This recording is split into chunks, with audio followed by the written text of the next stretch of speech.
friend, welcome to Ayan Digital Study. Shocking truth, your school may be violating your right. क्या आपको कभी ऐसा लगा है कि आपका स्कूल आपके आवाज़ को रोकने की कोशिश करता है? इस वीडियो में हम लोग देखेंगे कुछ शॉकिंग ट्रूथ जिससे शायद स्कूल आपके अधिकार को रोकने की कोशिश कर रहा है। हम लोग अलग अलग एग्जाम्पल देखेंगे कि कैसे school across the world student के बोलने के अधिकार को रोकने की कोशिश करता है और अलग अलग तरह के व्यू पॉइंट को खामोश करने की कोशिश करता है। क्या आपको आपके अधिकार के बारे में पता है? Freedom of speech, religion, press, assembly and petition. लेकिन क्या होगा अगर आपका स्कूल आपको ये अधिकार को यूज़ करने से रोकने की कोशिश करता है? क्या आपको रोका जा रहा है? Freedom of speech does not always means hate speech. Freedom of speech का हमेशा मतलब हेट स्पीच नहीं होता।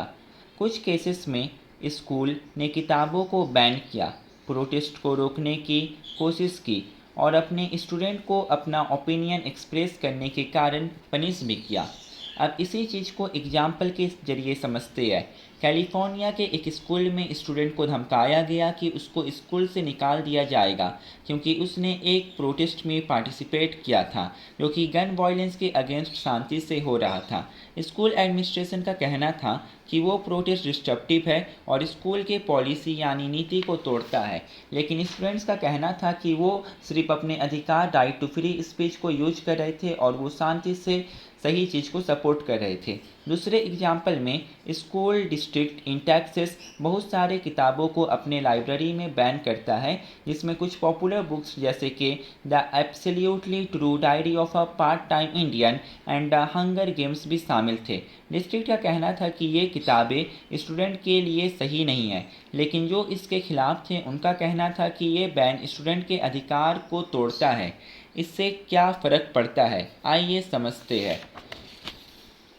स्कूल्स में फ्री स्पीच को रोकना और अलग अलग व्यू पॉइंट को रोकना, इससे यंग पीपल में सीरियस फ़र्क देखने को मिलता है। जब स्टूडेंट अपने आप को फ्रीली एक्सप्रेस नहीं कर पाएंगे तो उनको ऐसा लगेगा कि उन्हें को दबाया जाता है। वो खामोश रहेंगे और वो अपने चारों ओर की दुनिया से अच्छी तरीके से इंगेज नहीं कर पाएंगे। इससे स्टूडेंट के क्रिएटिव माइंड को भी हार्म हो सकता है। वो उतने क्रिटिकल वे में भी नहीं सोच पाएंगे और इससे उनके एजुकेशन में भी फ़र्क पड़ेगा। साथ ही साथ स्टूडेंट को उनके अधिकार यूज़ करने से रोकने के कारण स्टूडेंट खुद को सबसे अलग समझेंगे। इससे स्टूडेंट के ग्रोथ और आइडिया पर भी असर हो सकता है। इससे उनमें कन्फर्मिटी आ सकता है, डाइवर्सिटी नहीं। समाज का पार्ट होने के कारण हमें चाहिए कि हम यंग पीपल को इंकरेज करें कि वो अपने आप को अच्छे से एक्सप्रेस कर पाए, अपने यूनिक व्यू पॉइंट को प्रेजेंट कर पाए। अब आपको हकीकत समझ में आ गया। अब वक्त है कि कुछ करने का। किसी का भी अधिकार को रोका जाए तो हमें चाहिए हम उसके खिलाफ बोले। हम अपने राइट टू स्पीच अधिकार का यूज़ करें, मगर लॉ के दायरे में करें और दूसरे को भी इसी चीज़ के बारे में बताएं। किसी को भी आप परमिशन नहीं दें कि वो आपको खामोश करे अगर आप सही है तो। Together we can create a vibrant and inclusive society that values and celebrate the rich diversity of voice and expression. Thanks.